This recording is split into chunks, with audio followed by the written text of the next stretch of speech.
Jones Bones. It is your girl Unitedly Random, and today we're going to be talking about twin flame connections and how some of y'all kind of romanticize the out of them. It was at this moment that he knew. He fucked up. So, if you don't know what a twin flame connection is, it's a type of soulmate, right? And this soulmate is the one where you find your mirror self. You find your other half, okay? There is, I believe, a Greek story. Don't quote me on this, but originally humans had 2 heads, 4 arms, and 4 legs. So this idea is kind of like you find the person that you were connected to back when we was walking around like aliens. Okay, let me not be mean to aliens, but like we was walking around stuck to each other. I have met my twin flame. Let me just go ahead and say I have met my twin flame. And that is not the man I am married to today. I feel like a lot of people put a lot of stress on this twin flame connection and about how they're going to end up happily ever after. Even when you see a lot of red flags, they kind of put that, you know, those red sunglasses, rose tinted sunglasses on there like, nah, you know, this is gonna work, okay? And let me tell you, sometimes it works, sometimes it doesn't. And I feel like on the internet, it's it's, you know, they keep saying that it's gonna work, okay? They say it's gonna work a lot more than it's not gonna work. I wanna play a little bit of devil's advocate, okay? It might very well work. Mine did not. And I think it's because some people come with a lot more trauma than other people. And let me tell you, this twin flame relationship brought out all of my childhood traumas, which if you guys stick around for Mondays, I'm going to just open up about. Like, this is going to be like Get to Know Alia overshare edition. If you know that you have childhood trauma, if you know you have a lot of trauma that you've kind of pushed to the side and you didn't work on and whatnot, and just imagine your twin flame is doing the exact same thing you're doing. So how is that relationship going to work? Especially with the whole premise of a twin flame, at least in my idea, is to make you kind of grow and learn in all of these challenges. What challenges do you think is going to come up if you're hiding away your problems? Those are the challenges that are going to come up. And that is why twin flame relationships don't always work. And I'm kind of not sick and tired of the narrative, but I'm kind of tired of the narrative that this twin flame is the best love of your life. You can learn a lot. Don't get me wrong, you can learn a lot with your twin flame. You can grow so much with your twin flame.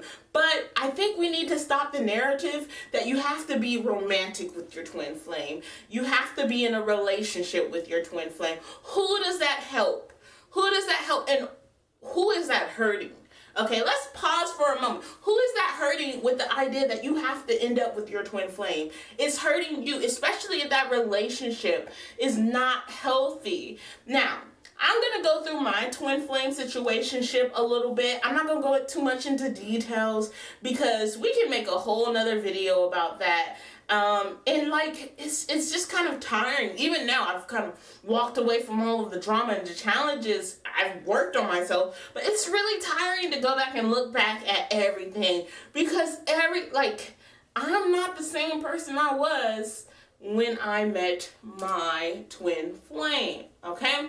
So let's talk about this a little bit. So I got my notes right here, and excuse me if you catch me looking down, but I wanted to go online. I went online to this website, and it was like the signs that you've met your twin flame, and I wanted to like piece it together, let y'all know. How do I know I met my twin flame? Let's go through it, okay? The number one thing is when you met your twin flame, there was an instant recognition. There was an instant recognition, okay? And I must admit, no, but yes. It's silly. For me, I grew up not trusting men, honestly. Let's be real about it. The things that happened to me in my childhood traumas, they grew me up to be very kind of standoffish when it comes to men. The only people that I let near me were the people that I went to high school with and I knew for multiple years. That's why Still Boo, he was in good. We dated in high school, and then when we popped back up, like when I was trying to do my hoe shed, I popped back into his life because I trusted him because we had a past connection. Just meeting people off the blue, no, like men are scary. At least to me, and I'm growing out of that, but there's a lot of reasons why I have that mindset. So one of the things that I can point out is when I met this guy, he wasn't scary to me.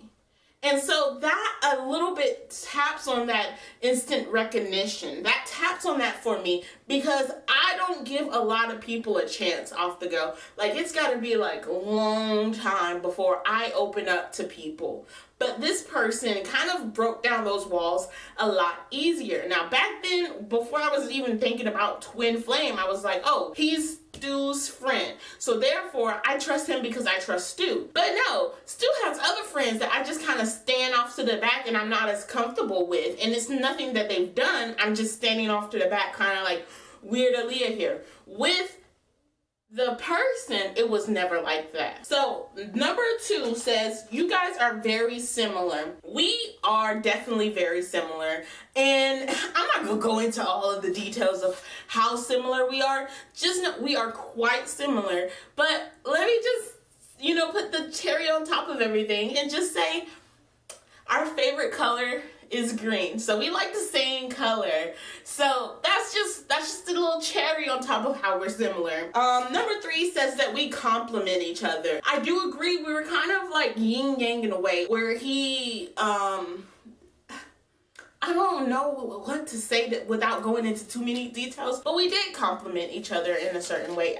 We've learned a lot from each other, and I think the fact that we complimented each other so much grew us a lot. So the next one is y'all insecurities and doubts were amplified. And I must admit that for me, there were insecurities and doubts that I learned through this relationship that I didn't really learn the lesson of until after the relationship was over. It took me a while to learn my lesson. I think with him, his insecurities and doubts were like immediately manifested. Like he was immediately having to deal with it, and I had to deal with it in the long run because I walked around with rose-colored glasses for a long period of time.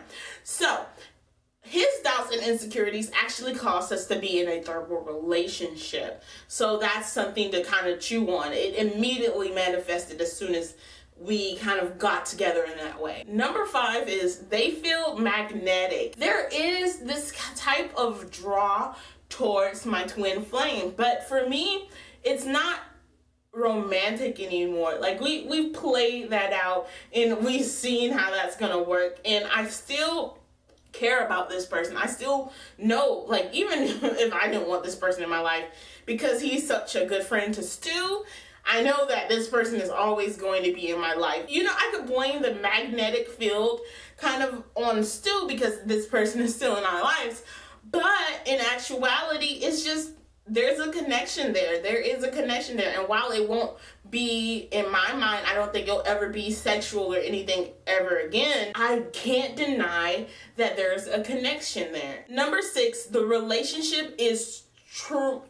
Like, the relationship is hard. I can't pronounce that word. Now, I'm gonna give y'all a little bit of the spark notes. Don't mind me. I'm about to look down and just read it on out to you guys.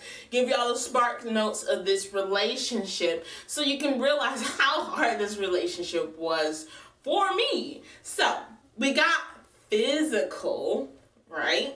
Started a throuple, got pregnant, panic attacks all throughout that, okay? We broke up, I lost the baby, panic attacks throughout that. Okay, this was the first time I really had panic attacks. I mean like Hallmark style panic attacks where you're like, oh shoot, I saw this in a movie and now I'm doing it. Am I like, we can have a whole conversation about panic attacks later, right? But after I lost the baby, me and this guy got physical. And I don't mean physical, I mean like throwing hands physical. Okay, knives were pulled out. He skipped town, and then he came back. We talked, Months pass, and next thing you know, we in a throuple again. This is while I am married, okay? We were in a throuple again. So, like, we went, the chase was on, back and forth, right? Fight, stress, goodness.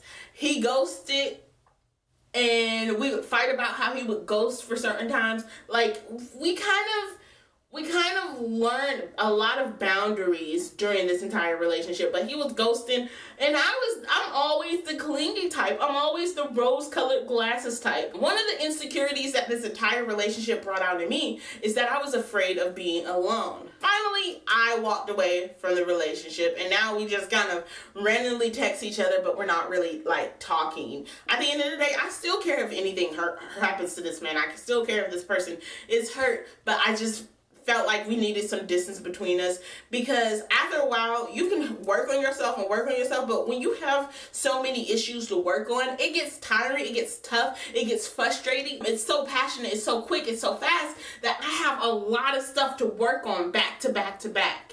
And so I needed to take a step away from that. Number 7 is the relationship is very intense, and that is without a lie 100%. The relationship is so very intense, and that's why we have so many problems. It's so intense. You get together and things are like the way things kind of fit together.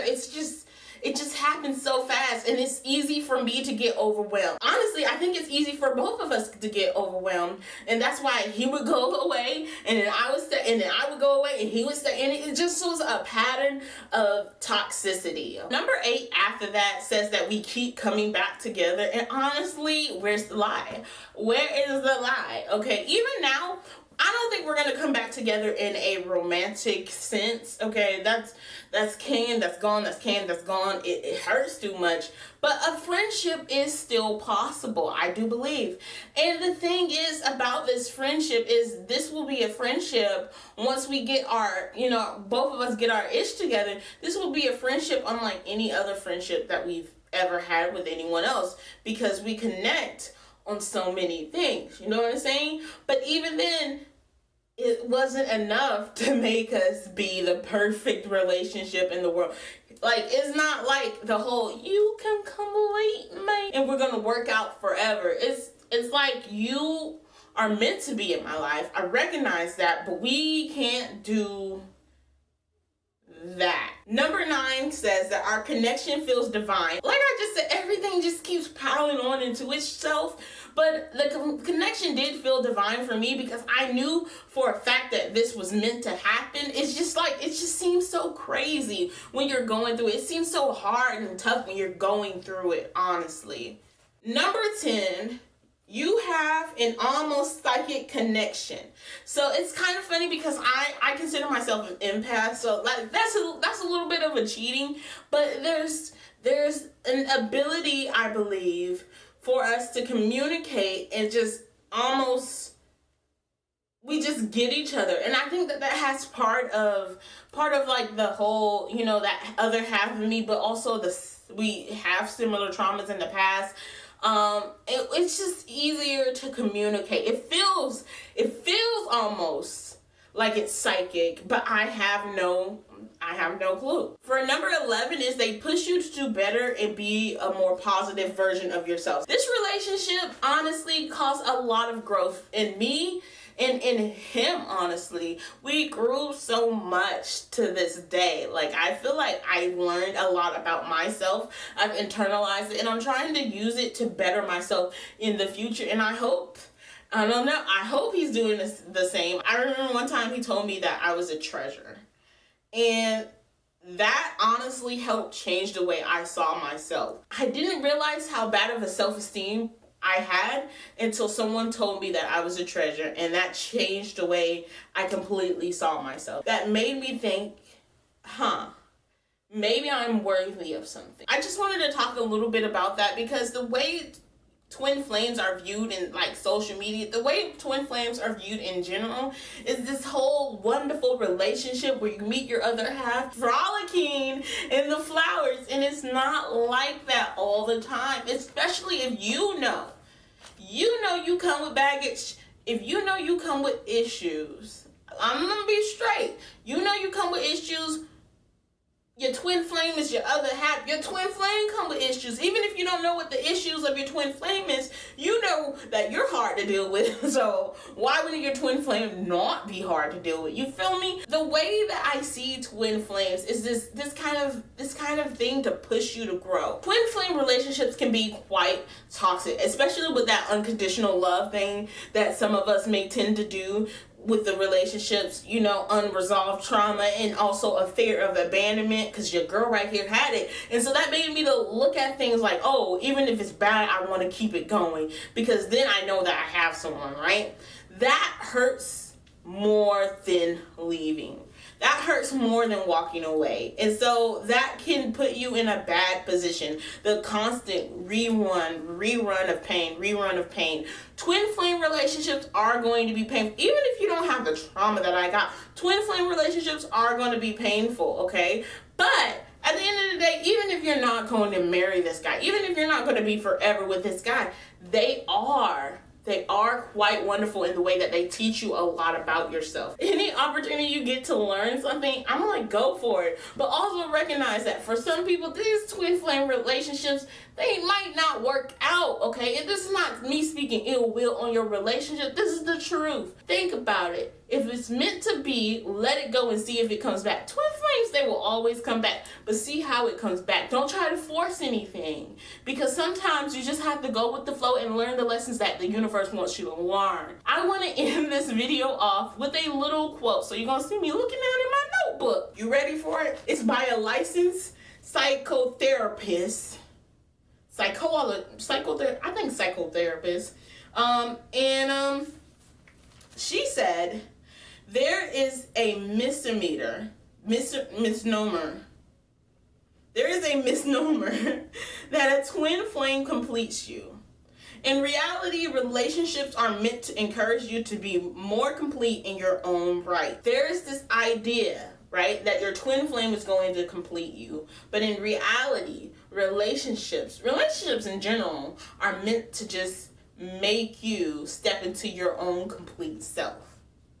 And that's how I saw it. Let me know how you guys see it. And let me know if you guys ended up with your twin flame, or you just learned the lesson that your twin flame was meant to teach you, and you're doing good. You're doing great now, right? Much love and positivity, and I will see you next